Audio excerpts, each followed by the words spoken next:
वही गंगा महारानी वो 60,000 सगर पुत्रों पर जाकर उनका जल पड़ा, सारे मुक्त हो गए।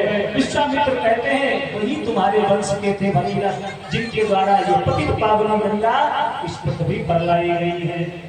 भगवान ने मैया गंगा को प्रणाम किया और प्रणाम करके विश्वामित्र के साथ में भगवान पहुंचे हैं जाकर कहा मिथिला, जिसमें महाराज जनक को समाचार मिला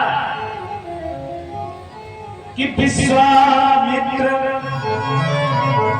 महामुनि आए, समाचार मिथिला पति। उस प्रिय वस्तु को ले जाकर उसके सामने खड़े होकर उसका सत्कार किया जाता है, उसकी अगवानी की जाती है। और जनक जी जा रहे हैं अगवानी करने के। तो विश्वामित्र को अगवानी में क्या प्रिय है? संतों को साथ में लिया, संत समूह लिया, ब्राह्मणों को साथ में लिया, ले जाकर पहुंचे हैं और विश्वामित्र की अगवानी करी और लेकर नगर में आए। और नगर के किनारे ही बड़ी सुंदर एक वाटिका है, घूम नहीं पाएंगे भाई। किसी का दामाद नगर में आए और वो हर गली गली में घूमे तो किसी को अच्छा नहीं लगेगा। भगवान ने विचार किया क्यों ना ऐसा करे कि विवाह होने से पहले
उनकी जो हड्डियां थी देवताओं ने मांगी तो उससे उस धनुष का निर्माण किया गया। ये जो पिनाक बना है ना, ये उन्हीं की हड्डियों से बना है। और जो नाक की ये नासिका की हड्डी है, इस पिनाक को बनाने में उस नासिका की हड्डी का प्रयोग किया गया।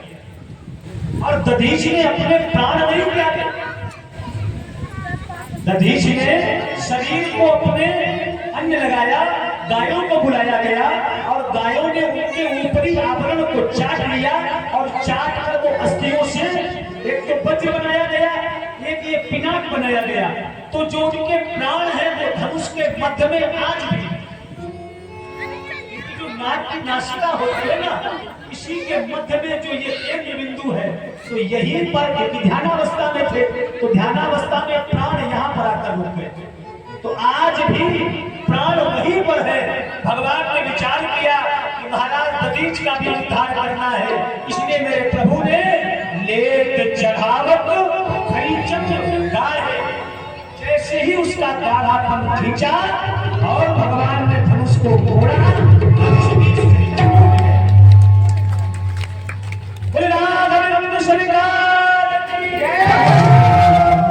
मेरे प्रभु के द्वारा जैसे ही धनुष को तोड़ा गया, धनुष के टूटते ही सखियां मैया लाडली जानकी को लेकर आ रही है। मैया जानकी को जिस समय लेकर आ रही है, अब मैया जानकी के हाथ में क्या है? बरमाला। देखो, एक को माला वैसे ही भारी और दूसरी जो बरमाला हो गई वो और भारी, क्योंकि वो स्पेशल बनवाई जाती है।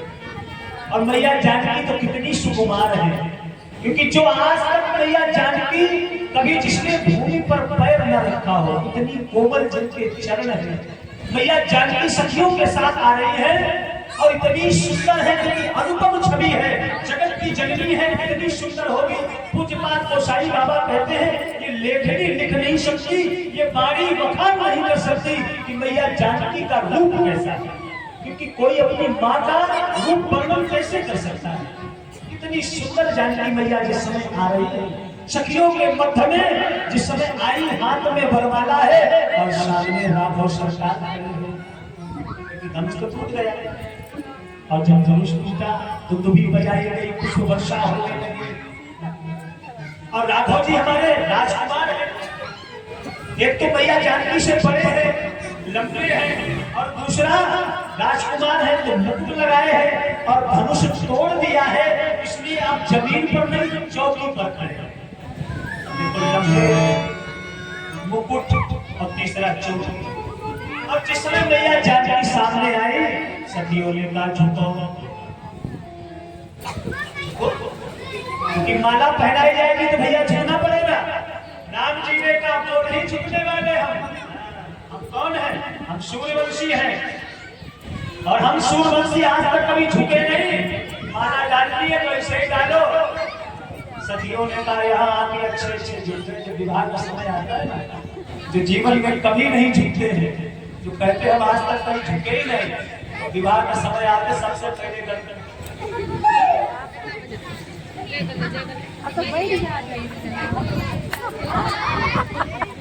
सखियों ने कहा झुक जाइए, हमारी लाडली बड़ी सुकुमार है, झुक जाओ। जब राघव जी नहीं झुके, जाकर विश्वामित्र से कहा,